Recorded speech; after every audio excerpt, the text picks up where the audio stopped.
Hello guys, this is your friend Naruto Nexus 2.0 and we are back with a new fanfic. Which is what if Naruto was kicked out of Konoha and raised to power in Kumo? Part 1. And if you enjoy this fanfic then please press the like button and subscribe to my channel for more fanfic like this.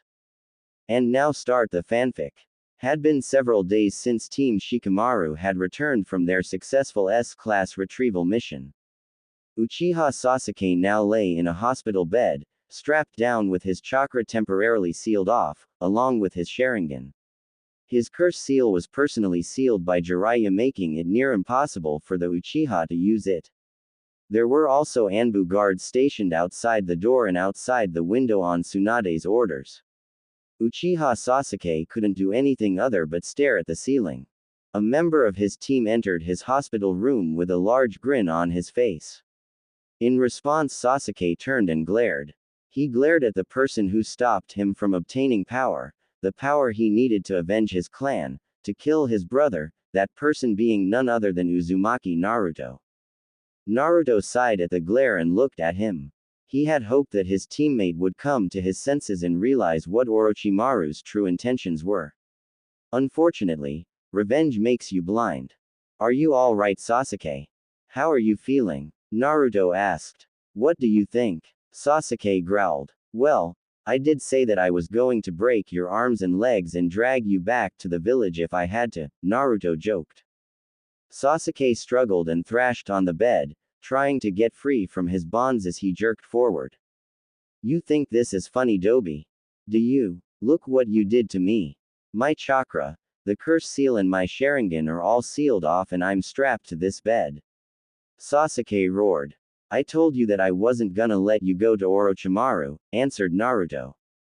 I'm trying to protect you from him and I was trying to save you from yourself. Do you really think that he would have given you the power to kill your brother without a price? Think about it, Tem. If I wasn't strapped to this bed I'd kill you right now, Sasuke sneered. What? Asked a surprised Naruto. I'll kill you. If I ever see you again, dope, I'll kill you, snarled Sasuke. Damn it, Sasuke, I'm trying to help you. Naruto shouted. I don't need your help. I don't need Konoha. I don't need anything except the power to kill my brother. That's all I care about. You dare to lecture me. I'm an Avenger and you will always be a Dobi. Sasuke spat venomously. You'll never understand how I feel. You were born with nothing. No parents, no family, no clan. I had all that and then it was taken away from me by the person I admired most in the world, the person I wanted to be like and surpass more than anything, my own brother. So don't you dare think you can understand me, or how I feel, because you'll never be able to even comprehend what it's like to have everything you cherish ripped away from you. Because you dope, never had anything to begin with, I don't want you, or anyone else's help. Now get out of my sight. Sasuke roared. Naruto just sighed and left the room. The next day, Naruto stood at Team 7's meeting spot waiting for Sakura. Soon enough she came into view. Thinking that she was going to thank him for bringing Sasuke back, he put on his trademark grin and walked to greet her. Hey Sakura, was as far as he got before she lashed out at him with a left hook, straight to the side of his face. His head reeled back as an expression of shock contorted his features. A shaking hand reached to hold his stinging cheek. How could you do that to Sasuke-kun? She screeched. I asked you to bring him back and what do you do? You almost kill him, she yelled, breathing heavily, glaring daggers into his eyes. It's a miracle that he's still able to recover for active duty after what you did. I thought you were his friend. Sakura proceeded to punch and kick him for 10 minutes before her rage ran its course. Naruto, being Naruto, sat there and took it, never once raising his fists to defend himself or strike back. Sakura looked down on him and spat at him. I hate you, Uzumaki Naruto. You're nothing but a monster. I don't ever want to see you again. She turned and stomped away. If she'd stayed any longer, she would have heard his heart breaking and seen the tears fall from his eyes. A few hours later in Konoha council room, Naruto had been summoned to the council chambers. You wished to speak to me. Naruto said in a dead, miserable tone. This caught several people in the council off guard, especially Tsunade. This was not like the usual loud, hyperactive young ninja, who always wore a smile no matter what happened. What's wrong with Naruto? He's not himself. Something must have happened. I'll have to ask when we're done here, thought Tsunade. Elder Council member Mitokado Homura answered Naruto. Yes, we summoned you here, he said. The council has finished reading the reports that were given to us by you and your teammates, the Suna team, as well as Rock Lee and your sensei, Hitaki Kakashi's report. Although we're pleased that a mission of this level was successfully completed by a freshly ordained Chunin and a team of 4 genin, we have some concerns regarding the reports on the battle between you and your teammate Uchiha Sasuke. He continued, peering at Naruto over the rim of his glasses.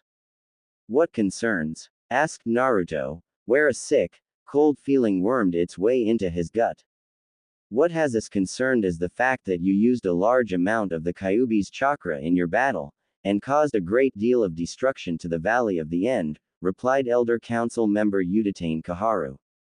I had no choice. Sasuke was using the power of the curse seal, and in order to hold him back, and subdue him, I needed to access the Kyuubi's chakra.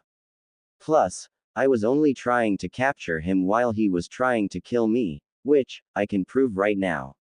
Naruto lifted up his shirt and showed the council the scars from the 2 Chidori, 1,000 birds, that Sasuke had rammed through his chest, one being very close to his heart. Several of the assembled clan heads, namely Akamichi Choza, Nara Shikaku and Inazuka Sume, could not help but feel for the boys since all their sons had been on that team. One of them had been critically wounded, like Naruto, and many others were severely hurt. While that is acceptable, Uzumaki, we still have our concerns, namely the words of your own report, specifically when you were calling on the Kyuubi's chakra, you stated that you were feeling a great deal of anger and rage. You also mentioned that the Kyuubi's chakra served to intensify your anger, which, according to the reports, led to Uchiha Sasuke's current condition, said the old one-eyed elder Danzo Shimura. We're aware that this isn't the first time you were on the verge of losing control of yourself when using the Kyuubi's chakra. The reports from Team 7's mission to Nami no Kuni, Wave Country, mentioned your struggles against a Hyoten, Ice Release, user, partner of a rank missing ninja Momochi Zabuza, in which is stated by your sensei Hitaki Kakashi you released a large amount of the Kyuubi's chakra and nearly lost control. However, you managed to regain control in the end before you could do any harm to your teammates and your sensei. This time, however, you were unable to stop yourself before severely injuring Uchiha Sasuke, which is the reason for this meeting. Danzo finished, studying the young blonde intently with his eye. Now hold on just a minute. Tsunade broke in, slamming her fists on the table. You're not going to try and pin any of the trouble that has been caused by the Uchiha on Naruto. He may have used the Kyuubi's chakra, but he clearly has it under control, as he demonstrated in Chunin exams, where he defeated Hyuga Neji without causing him any undue harm. His apprenticeship to my teammate Jiraiya should be more than enough to abate any fears or concerns, shouted Tsunade. With all due respect, Jiraiya's training with the container has not given us the desired results. Clearly the boy's emotions are linked to his ability to call upon the demon's power, and since he is unable to control his emotions, he cannot control a powerful enough amount of demonic chakra without losing control of his actions. The Uchiha's injuries are proof enough to attest to this. Consider this, Danzo said. The container has repeatedly mentioned that he sees Sasuke as his closest friend. If, in his lack of control, he damaged his friend this much, what does that say about the damage he could deal to a Konoha shinobi with whom he has no connection, should he once again lose control? I've to say this would not have happened if Sarutobi had not disbanded my root division or if he'd given me the chance to raise and train the boy properly, he finished. If Sensei had allowed that, Naruto would have been nothing more than your personal puppet. Tsunade snarled. I wanted nothing more than to train the container to become the perfect weapon for Konoha, and despite what you think of me, I always have the best interest of Konoha at heart, stated Danzo calmly. More like your own interests, if you ask me. Sume growled out. She had never liked the old war hawk. He treated shinobi like disposable tools and wouldn't hesitate to send anyone on a suicide mission or abandon them if it suited his own needs. It was a fact that disgusted Sume since her clan valued comradeship above all else. Danzo narrowed his eye at Sume, but said nothing. Tsunade, we must also consider the threat of the organization that Jiraiya reported to us, the Akatsuki, which is made up of 9S class missing nins. One of the members being Uchiha Itachi, and a former member being your former teammate Orochimaru, Koharu stated, watching Tsunade. We are at a great disadvantage against them. We've little to no information with regards to their goals, besides the fact that they are after the Biju, not to mention our own current state of weakness from the invasion of Suna and Oto. They can easily attack us again to obtain the Kyuubi container, just as they attempted last time with Uchiha Itachi and Hoshigaki Kisame when they infiltrated the village. But this time all 9 members may attack the village, and we would most likely be destroyed in the resulting battle. That is why I believe we should eliminate that threat to the village right here, and now, said Koharu, eyeing Naruto as she concluded her speech. Naruto suddenly had a terrible feeling wash over him. They meant him. And you propose to do this, how? Drawled Shikaku, not liking the direction things were going. Simple. As I said, the Akatsuki want the Biju and they'll stop at nothing until they've obtained them all. Therefore, as long as we have the Kyuubi, we are in danger. What I suggest is we banish the container so that Konoha itself will no longer be a target, Koharu responded. No, I will not allow this. I will not allow you to banish one of our most loyal shinobi simply because you're afraid to fight the Akatsuki. You can't do this. As Hokage, I forbid it. Roared Tsunade. When Naruto heard Koharu's plan, he felt like his heart was going to stop. He met her once or twice when he was younger, visiting the old man. While the man named Homura treated him nicely enough, the woman Koharu treated him like the plague. Her tolerance of his existence was just barely present, and he'd received many a glare from her, for his pranks, or his casual way of referring to the Sandame as Gigi. But when Tsunade started to shout that she would not allow them to banish him, hope started to rise in Naruto. He knew Tsunade as the Hokage would have final say and she would never banish him. But when a small evil smirk appeared on Koharu's wrinkled old face, that hope shattered. I'm afraid you're wrong, Tsunade. We can do this. You see, in the village charter recorded by your grandfather the Shadaime Hokage, it is stated that when there is a situation that threatens the safety of the village and the Hokage is unwilling, or incapable of dealing with it, then the village council may overrule the Hokage on the decisions on how to deal with the situation, so long as the majority of the council is in favor of it, said Koharu, still maintaining her smirk. What? Tsunade roared in disbelief. Wait, even if we banish the boy, all we're doing is handing him to the Akatsuki. This plan, if it can be called that, will not eliminate the threat that the Akatsuki poses. All this will do, give them more power and further aid their goals, making them an even bigger threat than they are now. I also disagree, both fundamentally and professionally, with your blasé treatment of Naruto. To just throw a young ninja of our village to the wolves in this manner, in spite of all that he has accomplished, is an insult and is against everything Konoha stands for, declared Shuza, in righteous anger. Tsunade and Naruto both smiled, glad that they had some support, and happy that at least someone else could see reason. That is no boy, he is a demon, plain and simple, shouted out Ashikaga Shin, head of the merchant guild in Konoha. He had lost his only daughter, a young Kunoichi, his pride and joy, on the night of the Kyuubi attack and held a great deal of hatred for Naruto. Shin's bias against Naruto prompted him to have Naruto banned from the majority of shops and restaurants that served the village, or in lieu of outright banning him, the merchants only gave him the worst things they had and even overcharged him for them. The only businesses that weren't like this were Ichiraku Ramen and Mikumo Ninja Gears and Weapons Store. Additionally, Mikumo Tenshin's, the owner of Mikumo Ninja Gear and Weapons Store, reputation as the finest weapons maker in the village, made him untouchable regardless of his membership in the Merchants Guild. Also, the most he could do to Ichiraku Tsuki was to not allow him to have a site or section to build a ramen restaurant in the village, which didn't hurt the man much.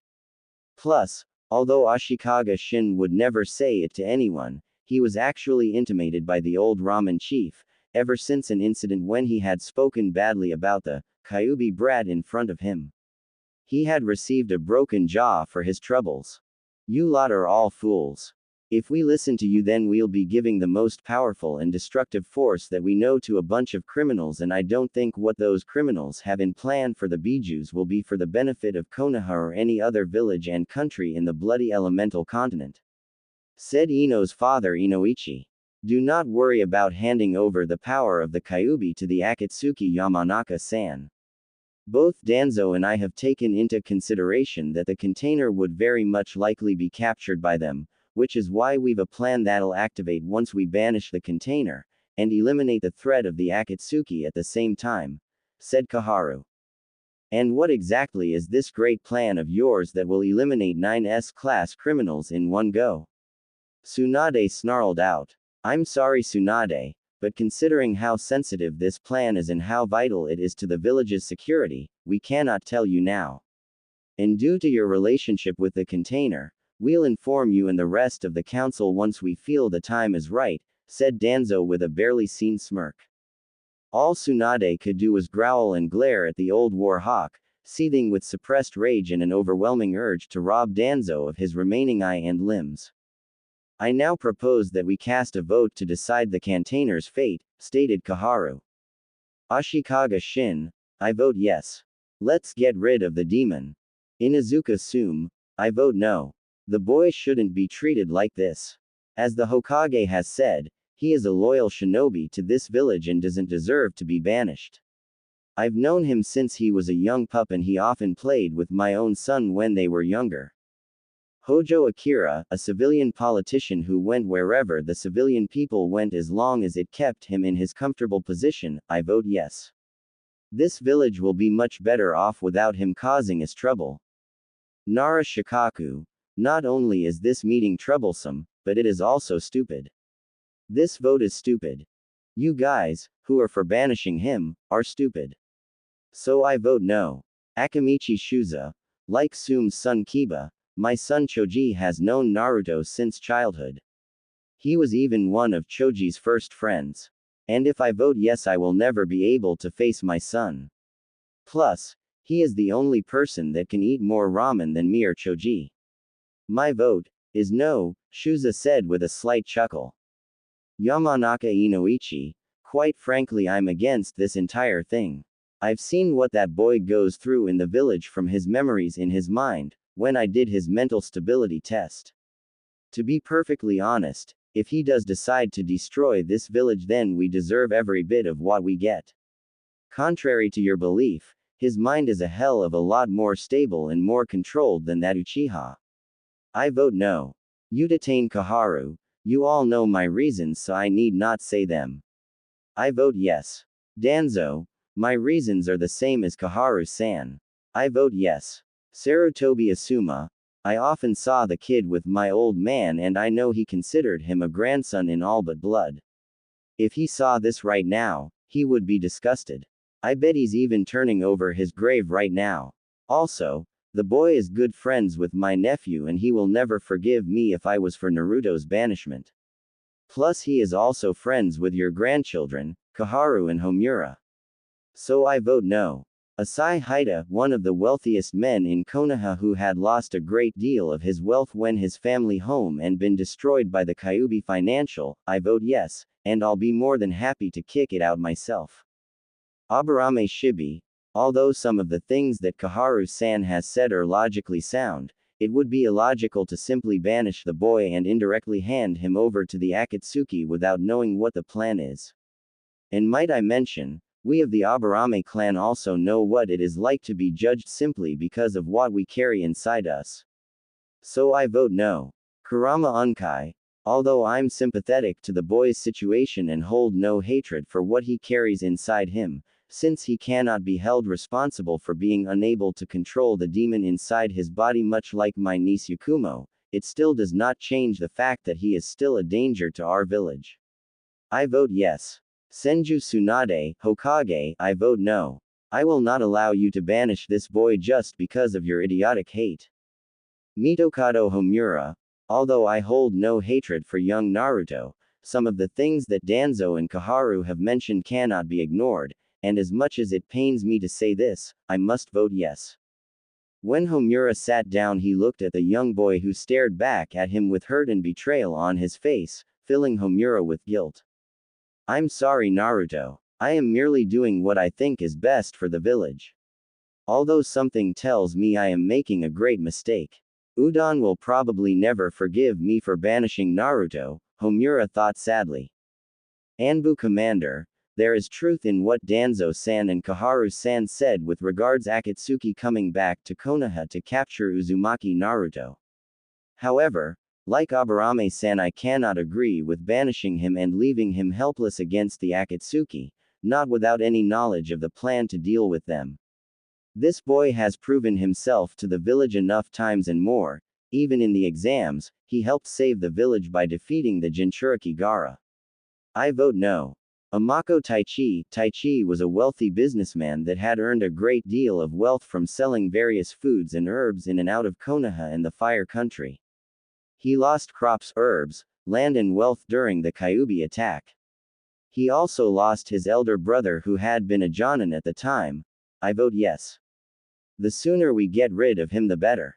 Naruto had been counting the votes and it was tie, 8 for banishment, 8 against it.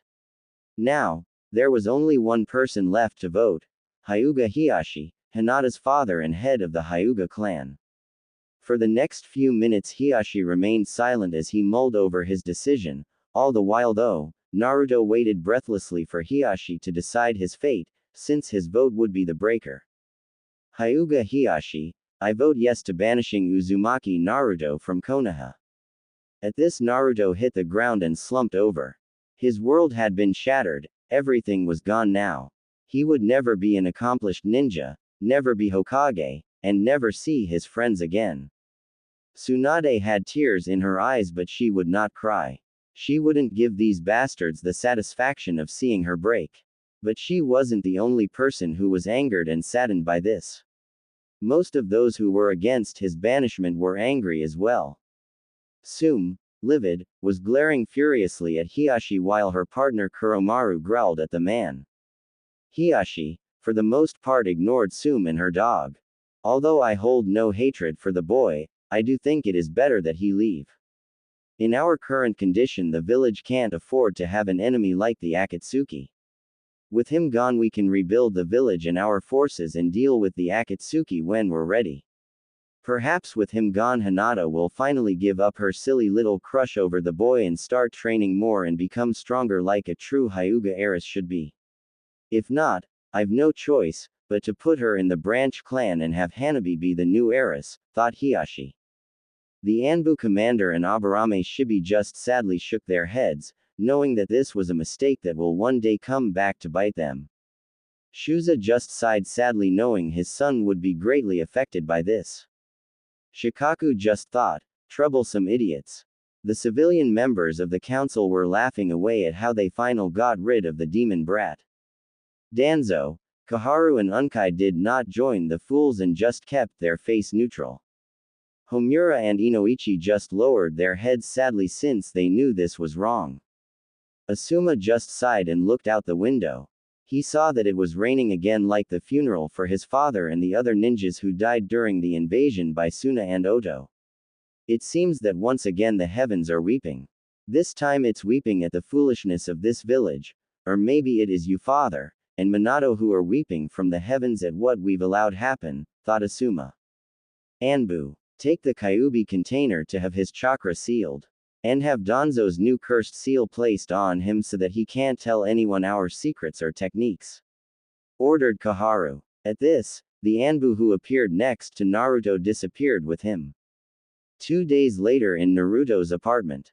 It was nighttime in Konoha. Naruto had just finishing packing up his few meager belongings so he would be ready to leave tomorrow. His throat still hurt from the seal that was put on him to prevent him from talking about Konoha to people outside the village. His friends had just left his apartment an hour ago to say goodbye, along with a few others. Thankfully Tsunade had been able to forbid anyone in the council from mentioning that he was banished to the civilians and most of the ninja population until he had left. She didn't want people lining up to throw things at him and jeer as he left.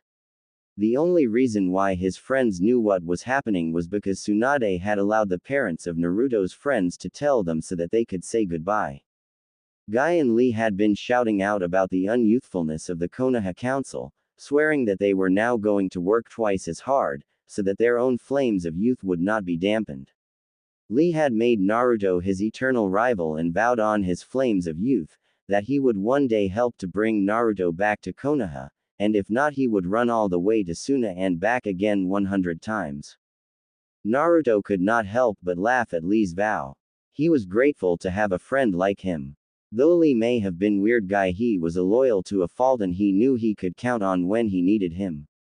He and Lee were a lot alike.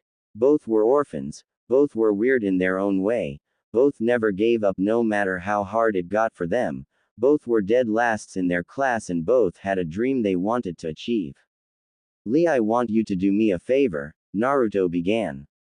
Anything for you Naruto-kun, exclaimed Lee. I want you to promise me that you'll accomplish your dream, and prove that the dead last can become a great ninja, no matter what. Naruto proclaimed. Yosh, your flames of youth still shine brightly. Lee cried, and I will become a great ninja. It's a promise of a lifetime.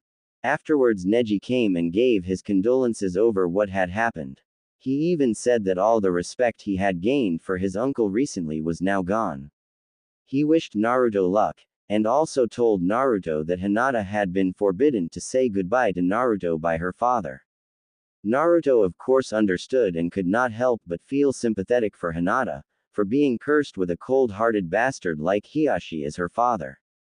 Tenten came as well, and told him how enraged she and her parents were when they heard that Naruto was being banished for some unknown reason. Naruto had been going to her family store for years, since her parents, unlike most people of Konoha, treated Naruto like a person. They even gave him discounts for weapons and gear when he was short of money, which was quite often. Tenten also gave Naruto a set of silver kunai as a parting gift, and said that they would miss him very much, leaving Naruto truly touched by Tenten and her parents' kindness. Kurenai also came to give Naruto her sympathy and a bento box from Hinata that she made herself. Naruto thanked Kurenai and told her to thank Hinata for him. When Kiba arrived with the others he began to rant and rave about the stupidity of the council. He even told Naruto that his mom still hadn't stopped swearing, which made Naruto laugh. Shino gave his condolences over the banishment. Naruto noted that every time someone mentioned Konoha's council, Shino's left eyebrow started to twitch in annoyance. Shikamaru, Asuma and Choji also arrived together along with Konohamaru, Moegi and Udon to say goodbye. Konohamaru was fairly torn up over Naruto's banishment. Naruto gave him his leaf headband saying that he can have it as a keepsake from him. Konohamaru tearfully took it and promised to keep it safe. Naruto also told him to make sure to wear it when he becomes Hokage, so that in some small way they both become Hokage. Konohamaru also promised that he would prank the hell out of Konoha for this, especially the ones who had Naruto banished from the village. Naruto just chuckled and said, "Give them hell Konohamaru." Konohamaru also vowed that when he was Hokage, he will disband the council and bring him back to Konoha, which made Naruto laugh again and tell him he better hurry up and become Hokage then. Both Udon and Moegi tearfully hugged Naruto saying that they were sorry for their grandparents' stupidity. Naruto just smiled and said that they had nothing to be sorry about. Shikamaru wished Naruto luck and told him to try to not get into too many troublesome situations. Naruto only smirked at him and said he would do his best. Choji gave Naruto a pie from his mom. Naruto thanked Choji and told him to thank his mom for him. Naruto had met Choji's mother once or twice and found her to be a very kind woman. Not to mention she was an excellent cook from the 1 or 2 meals he had with the family along with Kiba and Shikamaru. Asuma expressed his sorrow that he couldn't prevent the council from banishing him. Naruto thanked Asuma and told him he was grateful for his help even if he didn't succeed. Tsuki and Ayame both arrived incensed. Tsuki swore that if he ever saw that bastard Ashikaga Shin again he would do more than break his jaw. Ayame gave Naruto a kiss on the head, much to his embarrassment, and told him to take care of himself. They also gave him a few instant ramen cups and gave him a large, hot bowl of ramen as his last meal in the village. When Iruka arrived a few minutes after the others, saying he had been pissed would have been the understatement of the century. He was beyond furious belief and began ranting on about the idiocy of the council. He was tempted to go to the next council meeting and give them a piece of his mind. It was funny to imagine Iruka using his scary big head jutsu on the council members. Iruka told Naruto that he would miss him, and told him to take care of himself, and gave Naruto a fatherly hug. The only ones that had not come to say goodbye to Naruto were Ino, Sakura, Sasuke and Kakashi. Asuma told him that Ino had gone off to take care of the poor hurt Uchiha. Everyone already knew Sakura was with Sasuke, was still being detained in the hospital, and Kakashi, according to Kurenai, was heading towards the hospital to visit his prized student. Naruto wasn't shocked at their behavior, and found that he didn't even care. When asked why, Naruto simply told everyone what had happened with him and Sakura at the bridge and how Kakashi had trained him in only tree walking and teamwork exercises, while he had seen Kakashi teach Sasuke several flame jutsu, not to mention his Chidori. He taught Sakura to detect and dispel and cast genjutsus. Naruto also showed them the scars that Sasuke's Chidori gave him. It was a miracle that Naruto was still alive. Asuma and Kurenai were of course disgusted at Kakashi's blatant favoritism and their respect for the copycat ninja plummeted. Guy couldn't even explain how ashamed he was of his rival. When everyone was gone, Naruto gazed out the window. He knew the Anbu were there, watching him. He was not able to see or sense them, but he knew they were there. As he gazed, he could not help but think about his life in Konoha. He had a few good memories, but honestly, all the others were bad. It was then Naruto realized he needed to know something, and if he was going to leave Konoha tomorrow forever, then he might as well find out tonight. He was going to find out about his parents.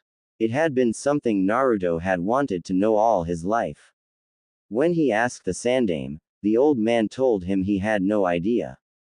However, Naruto just knew that the old man was lying. He had also asked Tsunade and Jiraiya, but they said they didn't know either. Again, he knew they were lying to him. The pervert may have been a convincing liar, but Tsunade was as good at lying as she was at gambling, and if she knew who his parents were, then so did the pervert. Naruto took out his life-size paper match doll of himself, one he had made several years ago when he was younger, so that if anyone tried to sneak into his apartment when he was sleeping, to attack him, he would replace himself with it and snuck out a secret hatch that he had made under his bed so that he could make a quick escape from apartment without anyone noticing. After he was out, he stealthily headed for the Hokage Tower. They might have sealed up his chakra, but he was still an expert at infiltration and stealth. After all, how else does a kid wearing bright orange sneak into the Hokage's tower and steal a scroll of forbidden jutsu? 2 hours later in the Hokage Tower. For the past hour, Naruto had been looking through the Hokage office searching for information about his parents. He had finally found a hidden compartment in the Hokage's desk. Naruto then spent the next half hour trying to pick the combination lock on the drawer.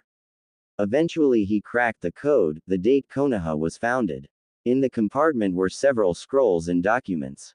When Naruto finished reading the document concerning his parents, he was so pissed he literally had to bite down on his tongue to keep himself from screaming in rage.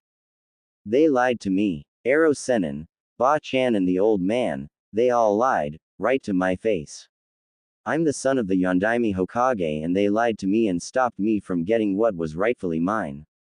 Naruto furiously thought. He had seen the bank accounts in the documents. They showed that his family was among the 3 wealthiest families in Konoha, wealthier than those bastards Asai and Amako combined. Not counting the money that he got from his mother who was the heiress of the Uzumaki clan of Uzushiogakure, hidden among the whirling tides, which had collapsed right after the Second Great Shinobi War. The 2 family fortunes combined made him on equal standing in wealth with Gato, had he been still alive, making Naruto one of the wealthiest people in the whole goddamn elemental continent. Naruto was absolutely livid. He had to scrimp and save every day of his life with the little amount of social welfare from the village, and all this time he had a fortune that was rightfully his. The village kept his inheritance from him. They even had the audacity to deny him the knowledge of his family name. And to add insult to injury, they dumped him in some crappy apartment when he had a large estate behind the village. But the things that pissed him off most were 1. His own father had been the one to put the Kyuubi into him and give him a miserable life. And 2. That damn pervert Jiraiya was his godfather and was supposed to take care of him or at the least look out for him, which he didn't. Naruto then decided to open a scroll where he found a letter from his father the Yondaime. And from the way it was written with messy handwriting you could tell, this letter was written quickly, right before he sealed the Kyuubi into him. Dear Naruto, if you are reading this, then Sarutobi has deemed you ready to know the truth. You are my son, the son of the Yondaime Hokage. As I write this letter, the battle against the Kyuubi is raging on, so I don't have much time to write. I know I will not return alive from this fight. Your mother's name was Uzumaki Namikaze Kushina, my wife, who sadly died giving birth to you, due to a complication that happened. Know that both your mother and I loved you from the moment you came into this world, and my only regret is that your mother and I will not be there to watch you grow up. Both of us leave you everything we own in this world. You also must know by now that I sealed the Kyuubi into you. Hopefully the village will have listened to my last wish and treated you as the hero that you are and that you've had a good life so far. But if my worst fear has come true and the villagers did not follow my wishes, and treated you like an outcast, then I'm truly sorry, my son, for any pain that you went through. I hope you can understand that I picked you to be the container of the Kyuubi, for I could not go to another family and ask them to make such a sacrifice. The other reason why I made you the container of the Kyuubi was in the hope that you would use the power of the Kyuubi to become the guardian protector of the village, maybe even come to love it as much as I did, and also protect it from forces like the Uchiha Madara, one of the founders of Konoha. He is the one who fought against the Shadaime Hokage long ago and had the power to summon and control the Kyuubi. He is the one who summoned Kyuubi here to Konoha. My time is now up. Know that if you hate me for what I did to you, my son, I do not blame you. But know that I do love you and will never stop loving you. I wish you a long and happy life. Sincerely, your father, Namikaze Minato. Well, father, it seems that the village let you down. They treated me worse than any outcast. They treated me like the plague, and I had to pay the price for your idealism and inability to face reality. Naruto muttered angrily. He placed his father's letter down and opened up the other scroll. There was another letter from his mother. After he finished reading the letter, he had small tears falling from his eyes. I swear, mother, I will not let you down. I will make you proud and I will restore our family's legacy. Naruto swore. Naruto quickly resealed the letters in the scrolls and everything back in the compartment, since these were just copies, according to his mother's letter. The originals were at his family estate, not to mention several other important scrolls his mother had told him about. 20 minutes later at the Namikaze estate. When Naruto arrived at the estate, he could not believe that he owned this place. It was an enormous mansion 4 stories high with wide open gardens, and it looked like it could easily house up to 200 people. I own all this, and yet Konoha places me in a one-roomed run-down, infested shithole. Naruto thought bitterly. Naruto quickly cut his finger kunai and spread his blood on the seal of the gate to open it. When the gate opened, he walked into the courtyard and entered the estate. He came to a huge hallway and swiftly searched for the library and the desk his mother mentioned. He soon found a locked door with another seal on it. After spreading more blood, he found a massive room filled with scrolls of different things, but he did not spend long looking at them. He promptly went to the desk and opened up one of the drawers, where he then spread more blood on a seal and a secret compartment revealed itself. He found the 8 scrolls mentioned in the letter.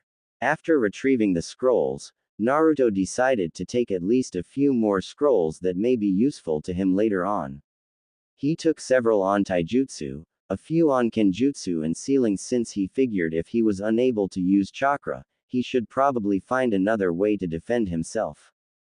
After grabbing the scrolls, Naruto resealed the library door and resealed the main gate, so no one can access the estate until he returned, and he vowed he would reclaim what is rightfully his no matter what. Back at Naruto's apartment, it did not take long for Naruto to sneak back into his apartment. He decided to leave now instead of giving those bastards in the council the pleasure of throwing him out themselves. He grabbed his backpack as well as a few other things, but before he went through the hatch door, he wrote a quick message on a piece of paper and left it on his kitchen table for anyone to find it. Had Naruto stayed 2 minutes longer, he would have met a late-night visitor. In the Hyuga compound 40 minutes ago. Currently, the young Hyuga heiress Hyuga Hinata was crying her heart out over what happened. In the past 3 days, she learned that her crush Naruto had been banished by the council because they believed him to be a threat for some unknown reason. And the worst thing was that her own father had been the deciding vote to send Naruto off. When her father told her this, she couldn't believe it. The only explanation he gave her was, Naruto is a threat to the village's safety and she will soon learn the truth. He also stated that it would be best to forget about him and focus on her Jukin and becoming clan head, lest she wished to become a branch member. To be honest, Hinata didn't care about being clan head or becoming a branch member. All she wanted was for Naruto to be allowed to stay in the village. It hurt her even more that her father forbade her from saying goodbye. Earlier she had asked Kurenai-sensei to give him the bento she made for him. When Hinata's sobs dissolved, she looked outside into the night sky. She knew what to do. No more crying. I have to be strong. If this village is going to force Naruto-kun out, I'm not going to let him go until I tell him how I feel about him. This is maybe the last chance I have, thought Hinata.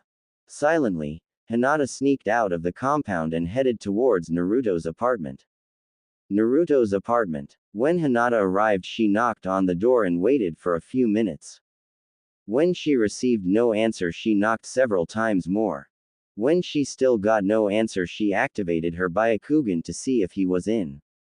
When she saw Naruto sleeping in his bed, she was about to deactivate her Byakugan and knock again, but then she realized that the Naruto in bed had no chakra pathways.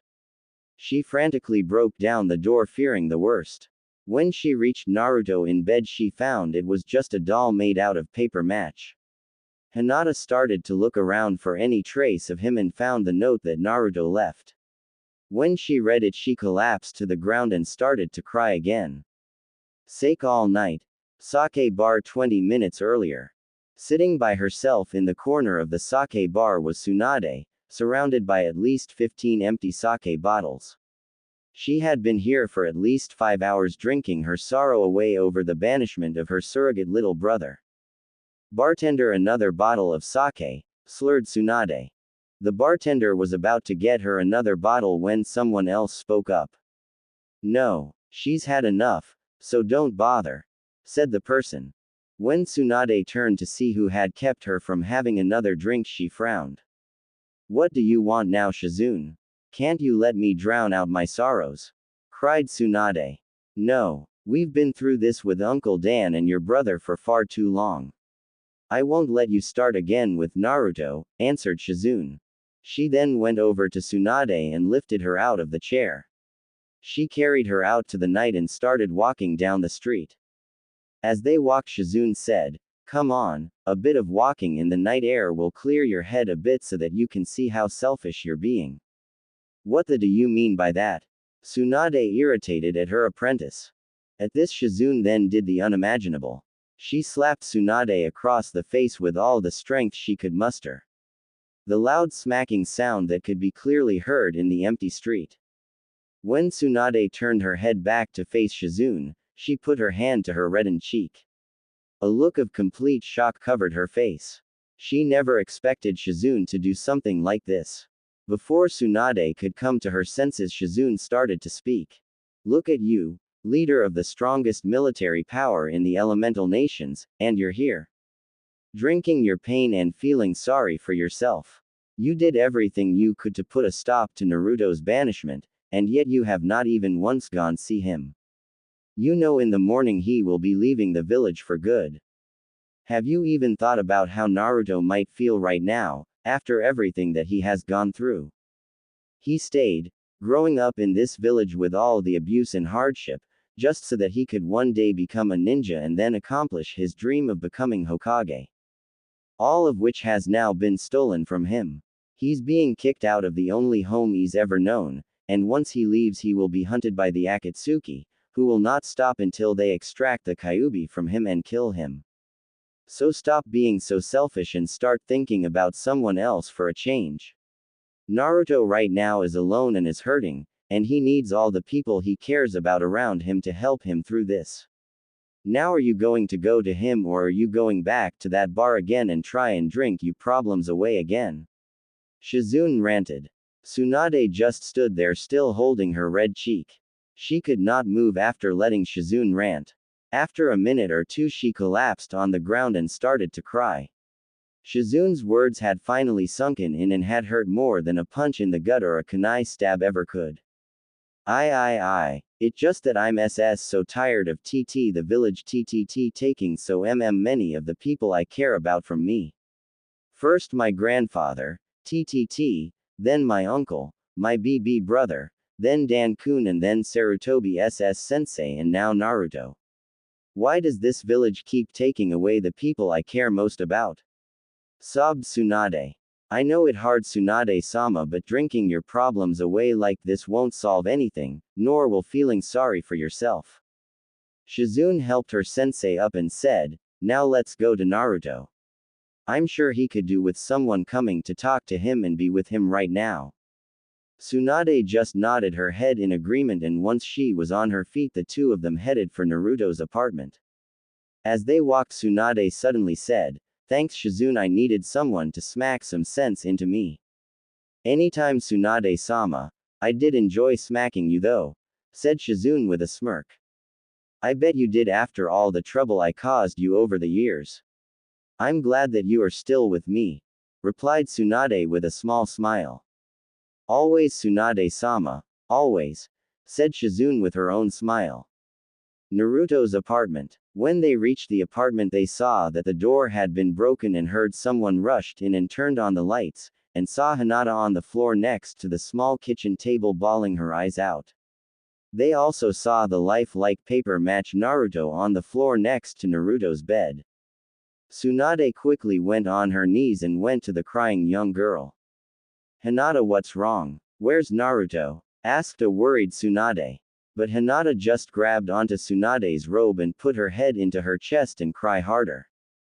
Tsunade tried to calm the girl until she noticed a crumpled piece of paper on the floor that Hinata must have been holding. When she picked it up and read it, Tsunade's own eyes started to tear up and she too started to cry, holding onto Hinata for her comfort. Shizune went over to the two weeping women and picked up the piece of paper that Tsunade had dropped. Oh Naruto, she thought sadly about the poor boy that she viewed as a younger brother. She felt like crying with Hinata and Tsunade, but she knew she could do that later. Now was not the time. Suddenly the Anbu squad that had been assigned to watch over Naruto appeared. The squad had seen the young girl come to the Uzumaki apartment and knock on the apartment door. They knew that the young girl had feelings for the boy. All the different Anbu squads had seen the girl spy on Naruto at one point or other. It became a common joke about how the boy was so blind to the girl's feelings towards him and how the girl would faint whenever she tried to talk to him. Hell, some even had betting pool running, as to when she would finally pluck up the courage to tell him how she felt or if Naruto would ever notice. The Anbu division had been informed of Naruto's banishment due to it dealing with the village security, but had been sworn to not inform anyone until Naruto left the village. Like most of the Anbu division, the squad disagreed with the council's decision since they knew he wasn't the Kyuubi, and knew enough about sealing to understand the level of intricacy and skill that was involved in the Yondaime's seal. This same Anbu squad had kept watch on him long enough to know he was simply a young boy with a hard burden on his shoulders. When they saw the girl break into Naruto's apartment, they grew concerned, especially when they heard the girl crying a minute later. The squad had been about to go and see what had happened, but when they saw the Hokage and Shizune arrive, they waited. A minute or so after the Hokage and Shizune entered Naruto's apartment, they heard more crying, or to be more precise, the Hokage crying with Hinata. When they heard this, the squad decided to investigate. Shizune-san, what has happened? Why are the Hokage and Hinata-san crying, and where is Uzumaki-san? Asked the leader of the Anbu squad that wore a bear Anbu mask. Shizune answered, Naruto is gone. The Anbu captain could not mask the surprise in his voice, but how? My squad and I have been watching his apartment the entire time. We never saw him leave, we even checked on him an hour ago when we looked through his window and saw him asleep in his bed. You most likely saw that in his bed, answered Shizune, pointing at the life-size paper match Naruto on the floor. Plus, Naruto probably has a secret escape hatch or something in here, just in case, since I'm sure you all know how resourceful he can be, said Shizune. All four Anbu nodded in agreement. Do you wish for us to look for him and try and find him? Asked the Anbu captain. Why bother? Naruto is probably long gone by now. He is going to be banished tomorrow anyway. Why not let him get a head start? Even if you bring him back, the council is just going to make a spectacle of him tomorrow in front of the village, and I for one do not want to see that, said Shizune. The Anbu nodded, not wanting to see something like that either. You can all go now. Shizune ordered. The squad said, hi, and left. As they did, Shizune could not help but look up to the night sky, wondering where Naruto was right now. Please be safe, Naruto, Shizune thought. Then went over to the two weeping women and tried to comfort them. As she did so, she placed the note that Naruto had left back on the kitchen table. There was only one word written on it. Goodbye. Outside Konoha, on a hill overlooking the village, a lone figure stood looking down at it for the last time. My old life in Konoha is over, and a new one will begin outside it. But just you wait, Konoha. I vow, in the name of my mother Uzumaki Kushina, I'll become strong. I'll become stronger than my father or anyone else has ever been, and when I do, you'll be sorry that you ever banished me. That is a promise of a lifetime. Believe it. Thought Naruto before turned his back on the village, walk away into the night. Some time later. It had been a while since Naruto left Konoha. He had taken off in a random direction, not really caring where he was going. His had wanted to go to Suna, but that would cause problems for Gaara. He wasn't even sure if he would be welcome there, since he was one of the reasons why the invasion failed. Though Suna had been tricked into it, they still suffered a heavy loss and a humiliating defeat. Not to mention he would bring the Akatsuki to their doorsteps. Sure, Gaara was a Jinchuriki like him, but Gaara could at least defend himself and his village, as it was surrounded by sand. Naruto, on the other hand, couldn't use chakra and would only make things harder on Gaara. He didn't want to do that to his friend. He didn't want to go to Taki or to his friend Shibuki, the leader of Taki, and cause trouble for him, since like Suna, Taki's alliance with Konoha would be very important to them. Naruto had also thought about going to Haru Yuki no Kuni, Spring, Snow Country, since he was sure that Lady Koyuki would welcome him, but he knew that Haru Yuki no Kuni was very far away and he would definitely not get there by foot. Not only that, he didn't have enough money to get there by ship. He also knew that at some point the Akatsuki would find him there and would attack him, as a result putting Lady Koyuki and her people in danger. Wave might have been a good choice, or even the Land of Tea, working with the Wagarashi clan. But Naruto knew that eventually the Akatsuki would find him in either places and he would not put Wave in danger because of him. He also knew that the Wagarashi clan would stand no chance if they went up against anyone of the Akatsuki. All things linked up to the same thing. The Akatsuki would at some point find him and hunt him down, hurting the people he cared about in the process. He thought about going to another ninja village that had no alliance or real link or connection to Konoha that could maybe get these seals off him and maybe even protect him in some way if he agreed to be one of their ninjas. But he realized that even if he found a village that could help him and allow him to join, the choices weren't that great. Aim, Kusa and Hoshi were small villages and not very strong. He knew he needed to be with one of the 5 great shinobi villages to stand a chance of surviving an attack from the Akatsuki. Kiri was out of the question since he had heard when he met Haku that they were in the middle of a civil war. Plus after he heard how people with bloodlines were treated there, he wanted no part of that. Iwa was also out of the question since the moment they looked at him or found out where he was from or even worse found out who his parents were, he would be killed on the spot. The final choice was Kumo, but Naruto didn't want to go there, since he didn't know much about the village, other than what Neji had told him about how they attempted to kidnap Hinata. He also heard that Kumo tried to kidnap her again during the Suna and Oto invasion, which was prevented by Neji and his team. Needless to say, Naruto did not have a very high opinion of that village. This left him only one choice, to wander around on his own trying to find a way to get these seals off him himself and keep on training with the scrolls he had took from his family home.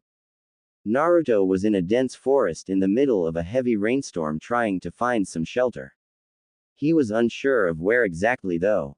He had run out of food several days ago. He had tried hunting but had no luck. He didn't go to town, for fear of being spotted or recognized from any chance meetings with Akatsuki, or their agents. Soon enough though, Naruto collapsed on the wet ground, weak from tiredness and hunger. So this is how it's all going to end. Not the way I had wanted, but it could be worse. Naruto thought sadly as he was about to drift into unconsciousness. Until he forced himself to wake up. No. I still have my goal to accomplish. I can't give up. I won't give up, Naruto thought as he tried to get up but fell back on the ground. As he was drifting in and out of unconsciousness he heard the chiming of small bells. When he glanced up, he saw 2 figures strolling towards him. Even though it was dark he could make out 2 very important facts. Both of them were wearing conical straw hats with small spike-like balls hanging down to cover their faces and both were wearing dark cloaks, with chin-high collars that covered their faces.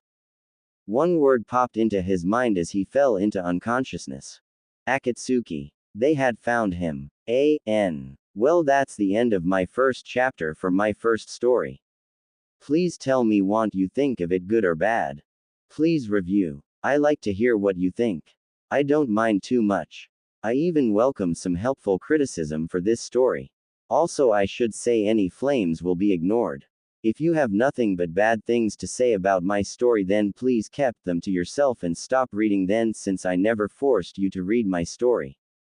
I have been tinkering with this story for a year or 2, and just so you know, there will be 1 or 2 things that will not follow the manga since the things that I planned were done before certain things came to the manga and can't be changed for the story. Please read and review this story. I will try and have the next update as soon as I can.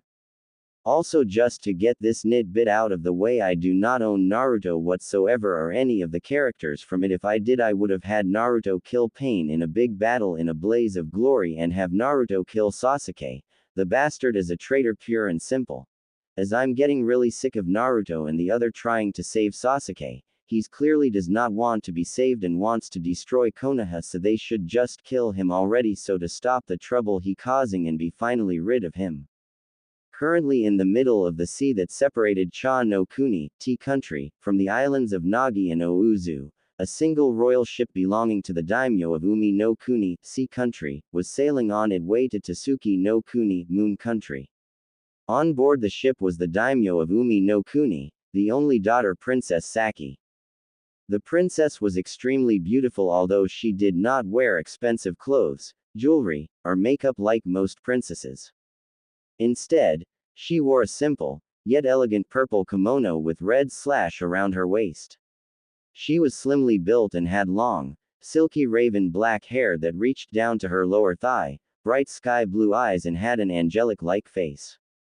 Her beauty had often won the attention of many different suitors from her own country as well as from others, but the princess had shown no interest with any of them. Another thing about the princess was that, unlike most princesses, she did not spend her time going to parties and looking nice just to attract suitable husbands. She preferred to spend her time learning. She enjoyed reading poetry, writing, singing songs, and reading books as well as playing with children. She wanted to learn as much as she could so if needed be, she would be able to help rule her country. She was passionate for the peace and prosperity of her country. Even though she was not the next ruler of Umi no Kuni, her older brother Tachihiko was, she wanted to at least contribute a bit. She did not like fighting and believed that force should only be an absolute last resort once all options for peace talks and communications have ended and there is no other choice. The princess was also a very skilled diplomat and had helped her father on several occasions during talks with other countries in terms of trade rights and other things. She was a very gifted speaker due to her passions to help people who needed it. The reason why the princess was heading to Tsuki no Kuni was because she was engaged to the crown prince of Tsuki no Kuni, Prince Tsuki Hikaru, heir to the throne of Tsuki no Kuni. Both the prince and the princess had met often over the years and had been friends for many of those years since both Tsuki no Kuni and Umi no Kuni were strong allies with one another. Hikaru's grandfather, the previous king of Tsuki no Kuni, his son Tsuki Kakeru, current king of Tsuki no Kuni, as well as Hikaru himself had often visited Umi no Kuni when Hikaru's grandfather had business with the Umi daimyo over ships, trade issues, or other political matters. Saki, Tachihiko, and their father, in turn, would accompany the delegations to Tsuki no Kuni often. They would also come and visit just for a vacation, since Tsuki no Kuni was famed for being an excellent country for people on holidays. Over time, both Saki and Hikaru had grown close with one another, often wrote letters to each other. It had been obvious that the two were falling in love. Whenever they were at the same parties, both could be usually found talking to one another or even dancing together. Eventually, Sachi's father told her and Hikaru that, at some point when the children were each 10 years old, Hikaru's grandfather, Tsuki Kakeru, suggested an arranged marriage between the two since he believed that Saki would be an excellent wife for his grandson and would help him rule wisely over the people of Tsuki no Kuni. Further, such a marriage would make the alliance between their two countries even stronger. Sachi's father had agreed to this so long as, when the two were of marrying age, they agreed to the conditions also. Hikaru's grandfather, Tsuki Kakeru, had agreed and both men signed a contract stating the agreement between the two rulers. When both the prince and princess saw the contracted between Sachi's father and Hikaru's grandfather, both agreed to the contract. The wedding was to be held in Tsuki no Kuni. Saki would have to be in Tsuki no Kuni 2 months before the wedding so that she could help prepare for the ceremony and prepare herself for the duties that she would take as the future queen of Tsuki no Kuni. Sachi's father, along with her brother Tachihiko, would come later on for the wedding itself to give her away. When she was leaving, Sachi's father had originally wanted her to have an entire fleet as well as 1,000 royal guards to protect her on her way to Tsuki no Kuni, but she had battered her father down to one ship, 20 royal guards, and a squad of ninjas to protect her since she did not want so many men around her all the time. Sachi's father had hired a squad of Konoha ninjas to guard her. Although Hikaru had offered to send some ninjas from the newly founded shinobi village Tsuki no Kuni the Getsugakur no Sato, the village hidden under in the moon, or hire ninjas from other villages, such as Kumogakur no Sato, the village hidden in the clouds, or the newly formed Heavenly Alliance, whom Tsuki no Kuni had been allied with the past 2 years, they were politely refused. Sachi's father had insisted that he use the ninja from Konoha since he had held them in high regard ever since a ninja from that village had saved his life many years back. As the ship sailed, the princess could be seen on deck seated down on a small stool reading a book to pass the time. At times, she would also watch some of the ninjas from the Konoha team spar with one another to pass the time. As time passed, the princess could not help but think that the trip was becoming quite uneventful, believing nothing would happen. Oh, how wrong she was. On the bow of the ship, currently standing at the bow of the ship looking forward, was a tall, attractive raven-haired woman with bright crimson-red eyes. She wore a single red sleeve and white patterned bandages with a ninja fishnet shirt underneath it. This woman was none other than Yuahi Sarutobi Kurenai, Konoha's famed genjutsu mistress, and was the team leader of this mission, which was of vital importance to Konoha since the village had been on some hard times of late and was in growing danger from its enemies. The marriage between the princess of Umi no Kuni and the prince Tsuki no Kuni would strengthen the already strong trade alliance between Umi no Kuni and Tsuki no Kuni, and, if they successfully accomplish this mission, it would put Konoha in good favor with both countries. This would then allow Konoha to negotiate for a trade treaty with them since the trade alliance between Umi no Kuni and Tsuki no Kuni controlled all trade in the southern part of the elemental sea. Author note: don't know if this is what the sea is called in Naruto, so I just calling it that. Also, if Konoha was able to get a trade treaty with them, it would give Konoha a new, much needed source of trade and missions. Not to mention it could lead to a possible alliance between the newly founded Tsukigakur no Sato and Tsuki no Kuni. As Konoha currently needed all the allies they could possibly get. As Kurenai looked out to the endless horizon of the sea, she could not help but think of all the things that happened in the past 10 years. So much had happened and so much had changed over this period of time, and it all started when the Konoha Council had banished a certain blonde ninja. When news of Naruto's leaving the village the night before he would be officially banished from the village, caused many on the civilian part of the council to cause a fuss. They had wanted to make a spectacle out of him in front of the whole village when he was officially banished. Although the other members that had voted for Naruto to be banished did not care, since, as long as he was gone, they did not care how he left. Soon after, the council then released the news that, now that Naruto was no longer a ninja or a citizen of Konoha, the law that the Sandaime Hokage made about Naruto was annulled. Now all the younger generations now knew that Naruto was a Jinchuriki for the Kyuubi. The news had received a mixed response among the younger generation. Many had followed their parents' path and viewed Naruto as the Kyuubi in human form. Others, who had at least known Naruto in some way, did not share the older generation's view of him and just saw him as a person who got a raw deal from the village. Others still did not know what to think of him since they had seen the boy many times and, other than doing pranks, he had done nothing wrong, but yet he held the Kyuubi inside him, the demon that had nearly destroyed their village. The news, of course, had the biggest effect on the members of the former Konoha 12. After hearing the news, Shino had stated that he had found a new form of respect for Naruto considering the burden he held. Plus, he too knew what it was like to be the living host of another being. Neji himself had said that he respected Naruto even more now, for the burden that he carried was one heavier than the one he himself carried and, in some small way, understood what Naruto went through the burden to carry a cursed seal. When Lee had heard the news, he had started shouting about how bright Naruto's flames of youth were to carry and contain such a burden like the Kyuubi in him and still smile all the time. He had also stated that he would work even harder now just so that his own flames of youth could match Naruto's. As Kurenai thought of that, she could not help but chuckle at that memory of Lee, since he always was able to brighten people's mood much like Naruto used to do. When Hinata heard the truth about Naruto, she had cried harder than she ever had, only now knowing how much Naruto must have gone through in his life carrying his burden, and never once had she tried to help him. She had cried most of the day after Naruto left, since she had been the first one to find out that Naruto had left the village before she could say goodbye to him. She had also confessed in private to Kurenai that she had gone over to Naruto's apartment to tell him how she felt about him, only to find that he had left.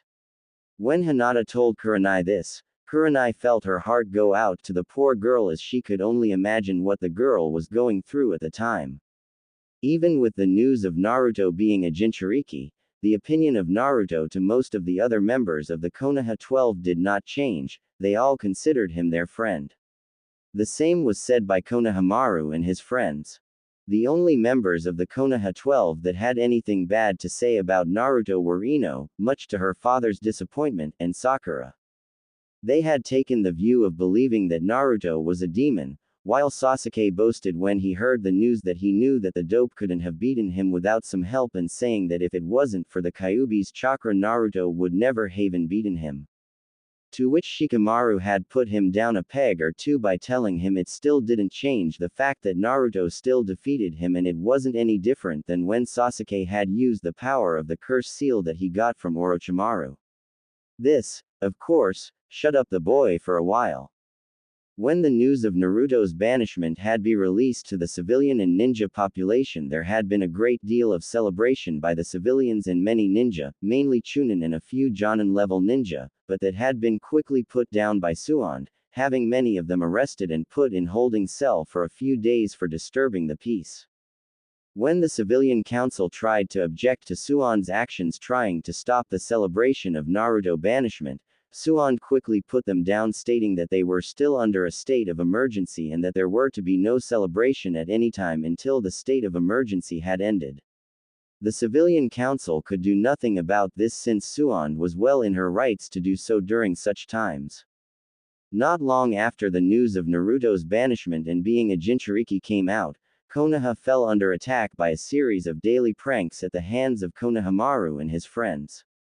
These pranks lasted an entire year before Konohamaru and his team graduated from the academy. The pranks were often and always varied. The pranks ranged from having sticky flower bombs exploding in clothes stores, stink bombs exploding in food stores, and sticky bubblegum bombs exploding in the several different shops and on people. A large number of were also let loose in a restaurant, and all the Inuzuka's kennels were opened and their dogs released. That is, after spraying several people with dog pheromone. Let's not forget the paint bombs exploding in certain people's homes. One of the worst pranks was when, at some point, the civilians tried to celebrate Naruto banishment. Konohamaru and his team built a catapult and used old dirty baby diapers from the baby's ward in the hospital as ammo. Needless to say, the celebrations did not last long and many people had to go home and scrub themselves down hard. Most of these pranks were aimed at the civilian population as well as others who had either been cruel to Naruto in some way or another. A lot of Konohamaru's pranks had also been aimed at the council members that had banished Naruto. Kurenai could not help but smile when she remembered all the pranks that Konohamaru and his team had done, some being with council member Kaharu, who had been legged by two Inuzuka dogs, one at each leg, and had to try and walk to the hospital as they were doing her. It had taken most of the day trying to get the dogs off her. Another prank was when Udon had somehow set off a stink bomb in the council room while it was in session. It had taken several days before the smell in the council room had cleared enough for it to be used again. Moegi achieved something special when she had switched Sakura's shampoo with instant, quick drying glue when she was in the Kunoichi shower room. The girl's hands were stuck to her head and, to further humiliate her, Moegi had tricked her into walking out to the street where she had to run all the way home in her birthday suit. In the end, Sakura's mother had to cut off several large bits of her hair to get her hands free, which resulted with Sakura having several bald parts on her head and her hands now had a light pink coating. Needless to say, Sakura had not been seen by anyone for a few weeks. Konohamaru and his team had even somehow gotten the Chunin Izumo and Kotetsu to help them in their pranks, where later on Kurani found out that they had been friends with Naruto and loved his pranks. With the two Chunin's help, they set up a bubblegum bomb in council member Hojo Akira's office. When he entered, it blew up, causing Akira to be stuck to his office wall. It wasn't until the next day that they were finally able to get him off the wall, but they had to shave his head bald since his hair was completely covered in bubblegum, not to mention he was covered in sore marks and scratches from the bubblegum being pulled off him. The next person to be hit had been Kakashi. Izumo and Kotetsu had told him of an excellent bar called the Blue Oyster that they had found in the village and that it served top-notch sake for cheap prices. When Kakashi went to it, he found out that it was gay bar, and, what was worse, the night he went was when the Hitaki Kakashi fanboy club was having their annual meeting. Needless to say, Kakashi's girly screams were heard all over the village for the early part of the night. When they had finally caught him, the fanboy club had spent the rest of the night dancing the tango dance with Kakashi. They even had all taken turns to dance with the copycat ninja. To add insult to injury, Izumo and Kotetsu had somehow gotten photos of Kakashi's dances with each of the members of his fanboy club and made copies of them all and posted them all over the village for everyone to see. This even also got the attention of many yaoi fangirls. Needless to say, Kakashi found it very hard to walk down the street with certain men and women eyeing him in a way that freaked him out. Thinking of that time caused Kurenai to chuckle at Kakashi's suffering since, in her mind, he deserved it. Another council member that had been targeted was Ashikaga Shin. He had several skunks secretly placed inside his briefcase, and when he opened it, well, needless to say, no one was willing to do business with him or even to stay with him in the same room for a week or two. That is, everyone except for the ramen chief Tenchi, who, one day, saw Shin and punched him in the nose, breaking it along with giving him two matching black eyes. Ino was then later hit by pranksters, where they secretly switched her bubble bath liquid with green dye so that when she looked at herself in the mirror, the whole village heard her reaction. It had taken 3 weeks before the dye finally wore off her. The running joke during this time that many of the Konoha 12 members repeated was that she would at least match the gardens and flowers in her family store. Not only that, it would also improve her stealth skills in the forest. These jokes had infuriated the young girl to no end, as they happened daily and often. Sasuke was yet another person to suffer from the unending pranks. The youngsters had slipped a sleeping pill in his food at some point and somehow, in a single night, painted Sasuke's entire house pink, both inside and out as well as the floor and roof. They had even filled the rooms with various women toys that would also be used by certain types of men, as well as many frilly things. They even went so far as to dye his hair pink as he slept and threw out all his normal clothes and replaced them with tight-fitting shirts that said, "Gay Uchiha's rule, I love to men," or, "Kiss me, I'm gay." They also put in tight-fitting hot pants, and his underwear had been switched with pink frilly girly underwear with pictures of hearts and teddy bears.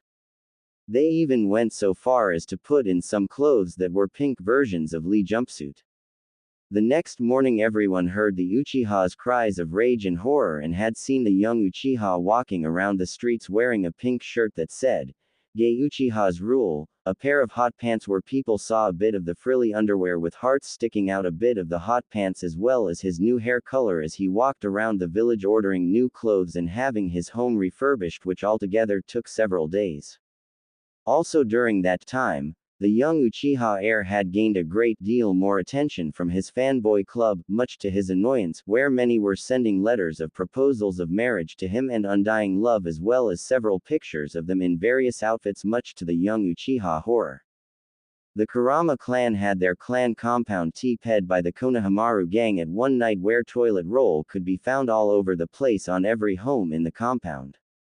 Council member Asai Haida was then hit later on by Konohamaru and his friends and their Chunin allies, where they infested Haida's new family home with dozens of rats and mice and hundreds of termites, spiders and other various creepy crawlies.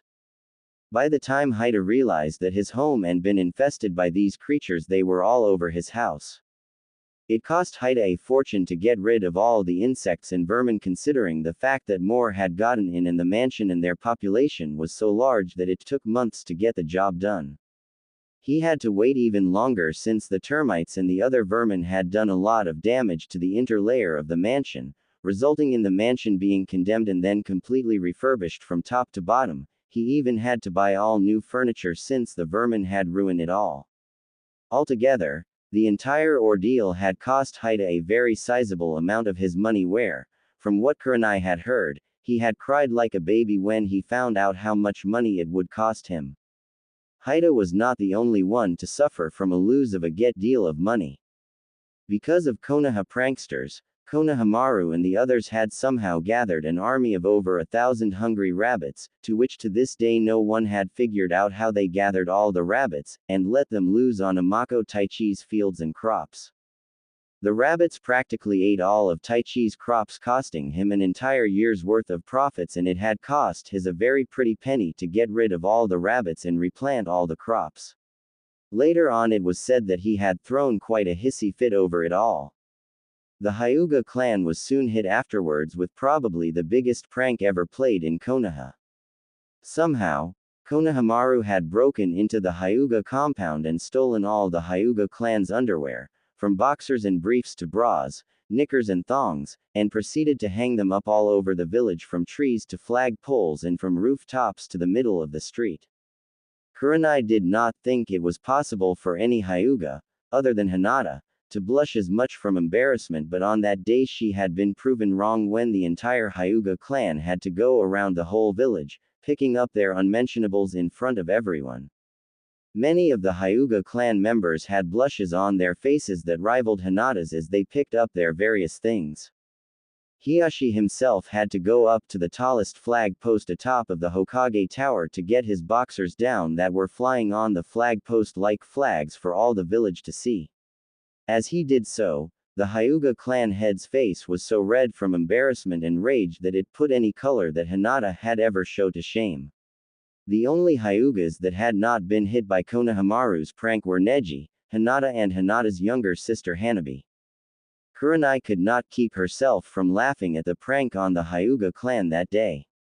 Since they had been made the laughing stock of the entire village, Asuma had even told her that during several council meetings Sum could not look at Hiyashi without busting out laughing, while the other clan heads snickered and laughed at the Hyuga clan. Even the stoic Shibi and the silent Anbu commander were heard chuckling at Hiyashi's humiliation. Kurani remembered when she and Asuma asked Konohamaru how he did it. The young boy had just smiled and said, "A true prankster never reveals his secrets." About a month after Naruto banishment, Uchiha Sasuke had his trial for trying to leave the village to join one of Konoha's mortal enemies, the snake Sannin Orochimaru. During the trial, the civilian council members hired the top litigators in Konoha to defend the Uchiha's case. They had stated that Sasuke's judgment was impaired when he left the village due to the fact of the mental trauma that he suffered when the Uchiha clan had been massacred, combined with the effect that the curse seal that Orochimaru put on him. Hence, Sasuke could not be held responsible for his actions at the time, since it had been proven that the curse seal can affect a person's mind or judgment at times. The example being Anko with her memory loss, and his teammate Haruno Sakura reports that Sasuke was not himself when he first used the curse seal when he had awakened from his battle with Orochimaru in the Forest of Death. Although some did argue that, if the Uchiha's mental state was in question, then he should no longer be a ninja, the litigators countered by stating that Jiraiya had sealed up the curse seal himself when Sasuke was returned to the village and there was no danger of Sasuke leaving. They also argued that Konoha could not afford to be seen weak now, since it had not been long after the invasion of Suna and Oto, and Konoha needed the Uchiha clan so they could still be seen as being strong. No one could really argue against that statement. Altogether, the trial had been a complete farce as far as many ninjas saw it, since it was clear that the civilians were on the Uchiha's side, and, if he had been properly punished like he should have been, the civilian would cause havoc over him and would riot over him, weakening Konoha further. It was soon decided that Sasuke would not be executed or sent to prison for trying to defect from the village, and he would be allowed to stay a ninja. However, he would not be allowed to be promoted for 3 years. He would also have a tracking seal put on him by Jiraiya once he returned to the village, and until said time, he would be under house arrest and would have Anbu watching him at all times until he had proven himself to be a loyal ninja.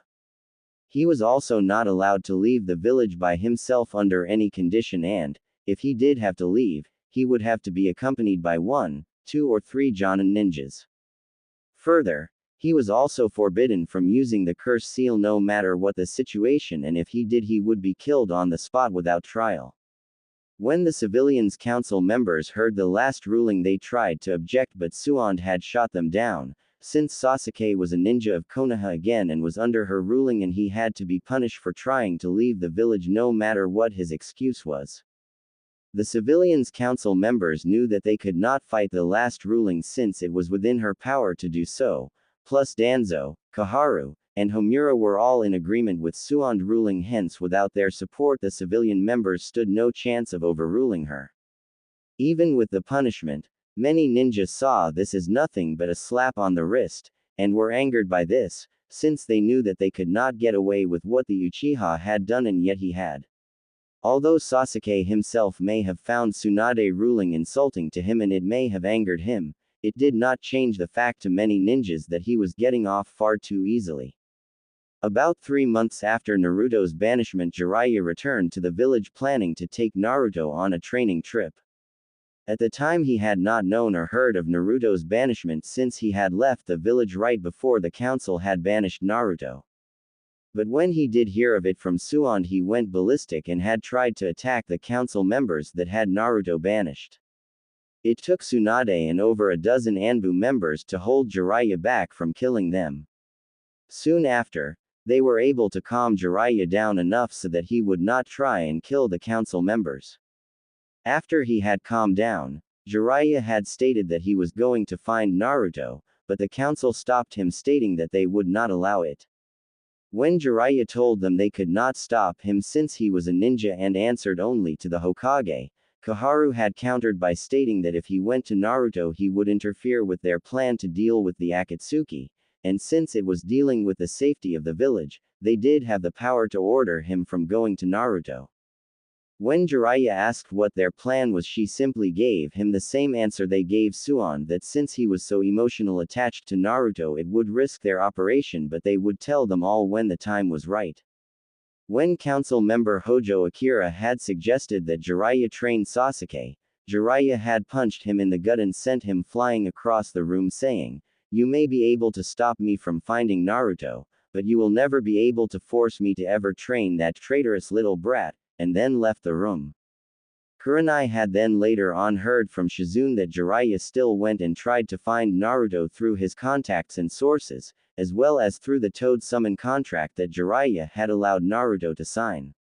Unfortunately, none of Jiraiya's contacts or sources could find Naruto, and the Toad Summons had told him that although they knew Naruto was alive at the time due to the connection he had with the Toad Summons, for some reason they were unable to track him and find where he was or even reverse summon him to them. 4 months after Naruto's banishment, the news had spread to other countries. When certain countries and villages heard it, they were furious, to say the very least. When Nami no Kuni, Wave Country, learned of Naruto's banishment, they were furious beyond words, with the hero of their country being banished for something that was not his fault. They then sent a message to Konoha stating that they were annulling the trade treaty that they had recently made, and were ceasing any and all trade with Konoha, and that all merchant and transport ships that were controlled by Nami no Kuni would refuse to work or trade with Konoha. Also, any and all mission that Nami no Kuni would have originally given to Konoha would now be given to Suna. This had, of course, caused Konoha a great deal of trouble since Nami no Kuni was strategically positioned for trade with Konoha, the fire country, with other important countries. What was worse was, when the tyrant business's man Gato was killed, the people of Nami no Kuni took over his shipping company, giving them major control over the central elemental sea trading industry. Such a blow would severely hurt Konoha's economic structure. Asuma had told Kurenai that when Ashikaga Shin and Amako Taichi heard Nami no Kuni's message, they made perfect imitations of wide-eyed gaping fish, as they realized how much this would hurt their businesses. Konoha had sent 3 different delegations to try and reopen negotiations with Nami no Kuni. Unfortunately, all 3 delegations were kicked out as soon as they arrived. The last one was even given a message from the representative of Nami no Kuni Tazuna, which said, "If any Konoha ninja or person ever sent foot here to Nami no Kuni again, he or she will be sent back in a box and we will then place a full embargo on your village." This, of course, had got the desired effect from Konoha and they had stopped trying. The next country to act was Cha no Kuni, Tea Country. The leader of the Wasabi clan Joriko used his influence over the daimyo of Cha no Kuni to send all his missions to Suna instead of Konoha. Since Joriko was said to have had been impressed by the boy when he met him the few times he did, he was very grateful to Naruto for helping to deal with the Wagarashi clan and helping them to win the shrine race. He had also known how important Naruto was to Suand and knew she did not want him to be banished. He had also forbid all trade with Konoha in Dagarashi port, which was an important trading place for Konoha, like with Nami no Kuni. This too had hurt Konoha greatly, since Cha no Kuni was a very important client of Konoha's and its loss meant losing a lot of valuable missions and money. Another country to react badly to Naruto's banishment was Haru, Yuki no Kuni, Spring, Snow Country. When the lady daimyo Kazuhana Koyuki had heard what had happened, she had been beyond anger with Konoha. She, herself, went to Konoha along with 200 of her samurai and 12 Yonki ninjas and demanded a meeting with both the Hokage and the council. She ranted for 20 minutes about how furious she was with them at banishing the hero of Yuki no Kuni over their simple hatred of the Kyuubi. After which, she informed them that she was annulling Konoha's alliance with both Haru, Yuki no Kuni and Yukigakure no Sato, the village hidden in the snow, which she had allowed to be maintained under the control of a few ninjas that had been loyal to her father before her uncle took control.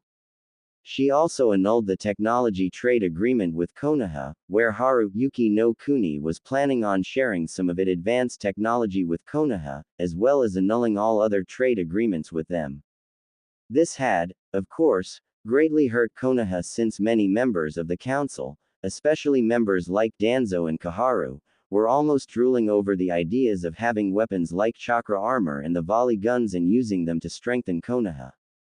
The council tried to persuade Lady Koyuki from annulling both the alliances with her country and village and annulling the trade agreements, but she would not budge.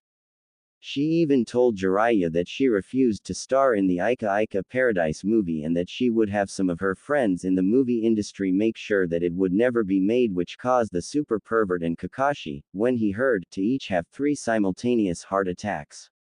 Lady Koyuki soon after left the village, not wanting to stay in it any longer. Soon after that, Shibuki, leader of Takigakure no Sato, the village hidden in the waterfall, arrived in the village with 2 squads of Jonin ninjas demanding a meeting with the Hokage.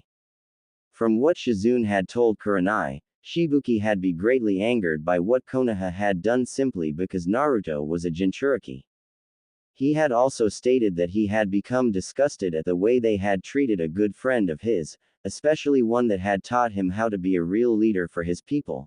Not to mention that Naruto was a hero to his people, since he had saved them from the rogue Taki Jonin ninja Suion and his followers from taking over his village and stealing the hero water from them.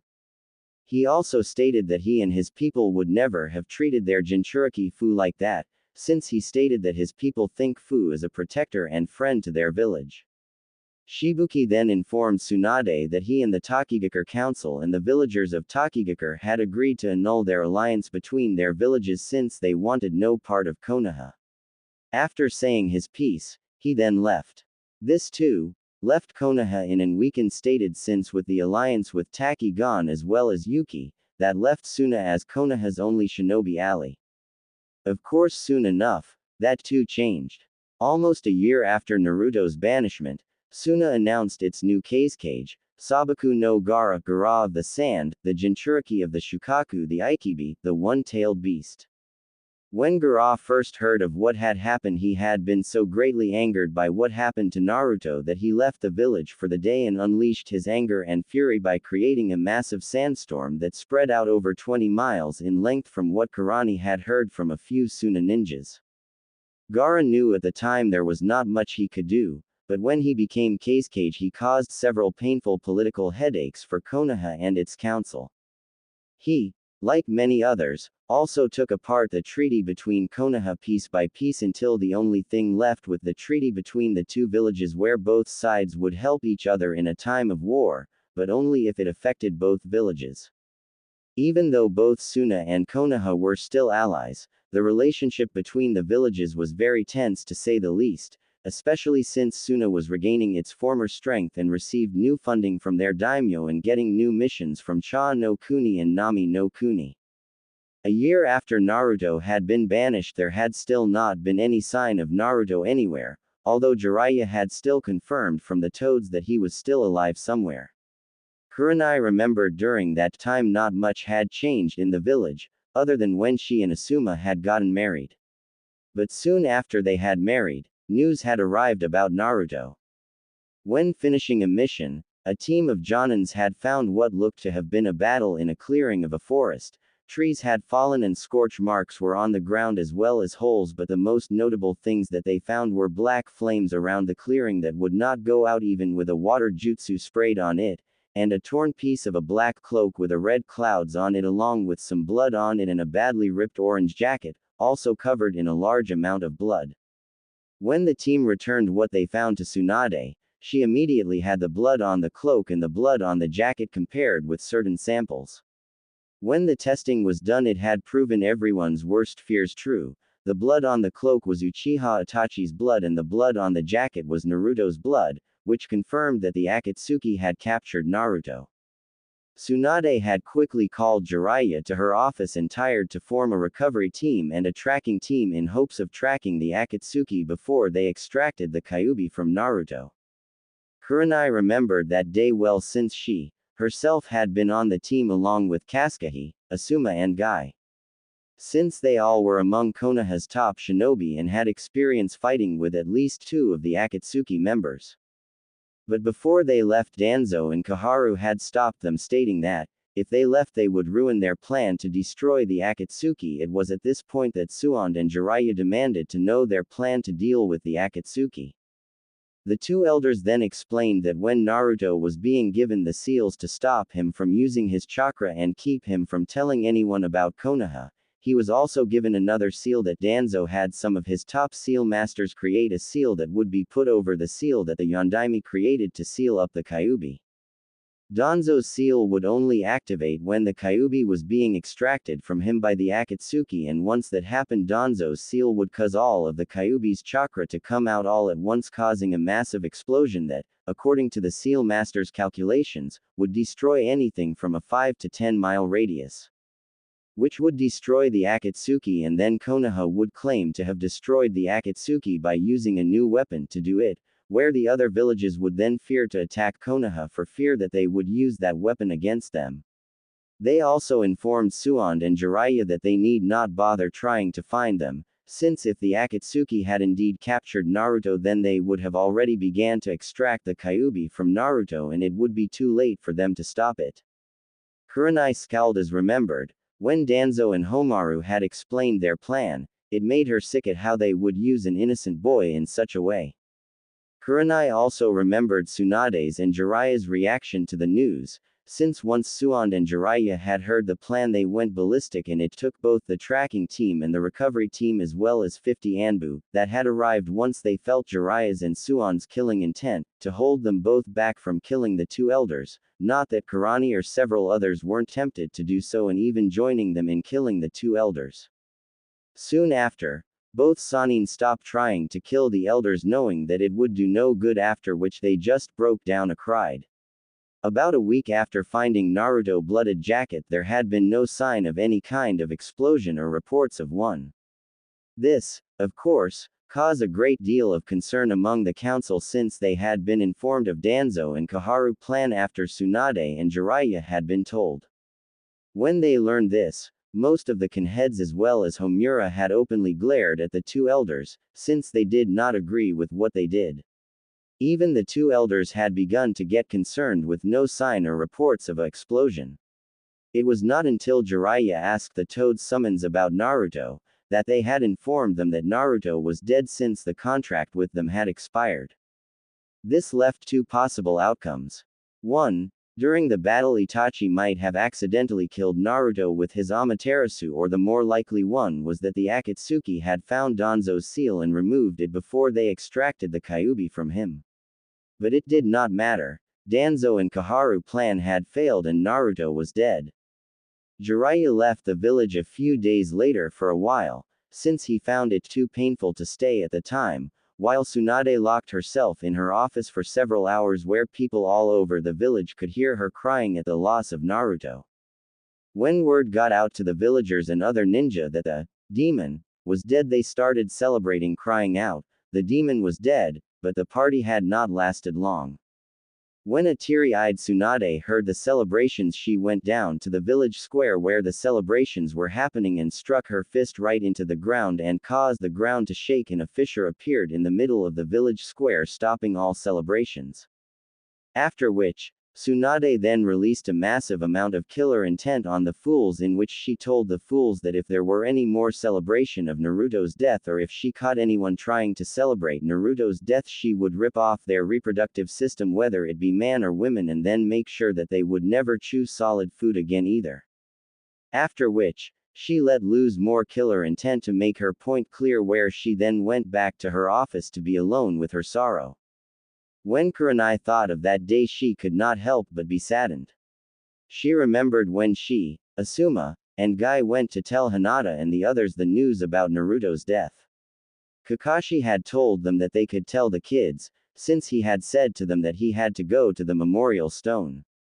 When the Konoha 12 heard about Naruto, most of them had been greatly upset at what happened. Ten had openly cried for her friend, as did Kiba and Choji. Others like Shino, Shikamaru and Neji showed no real emotions other than lowering their heads, since they preferred to keep such emotions bottled up inside and release them when they were alone. Lee had even stopped being himself for a few days and had hardly even said a word, which showed how much it affected him. Konohamaru and his team started to cry the moment they heard. Konohamaru had refused to accept it at first, but the proof could not be denied. Even Sakura and Ino were said to have been upset at Naruto's death, since after about 6 or 8 months since Naruto was banished, the girls slowly began to change. According to Asuma, Ino had changed due to a fight that she had with Shikamaru, when she had insulted Naruto in front of him, after which he had smacked her in the face and had told her how stupid she was.